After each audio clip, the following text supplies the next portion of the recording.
একটি ভালো নাম তৈরি করতে শত ভালো কাজ করতে হয়, কিন্তু সেই একই নাম আবার নষ্ট করতে মাত্র একটি ভুলই যথেষ্ট। নিশ্চয়ই আপনারা খান স্যারকে ঘিরে সাম্প্রতিক বিতর্কের কথা জানেন।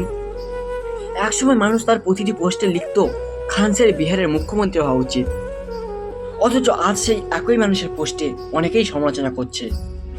এটাই আসল বাস্তবতা। সম্মান অর্জন করতে বছরের পর বছর লাগে, কিন্তু একটি ভুল সিদ্ধান্তই সেই সম্মান মুহূর্তে নষ্ট করে দিতে পারে। তবে কোনো বিতর্ক নিয়ে চূড়ান্ত মতামত দেওয়ার আগে সম্পূর্ণ ও যাচাই করা তথ্য জেনে নেওয়া গুরুত্বপূর্ণ।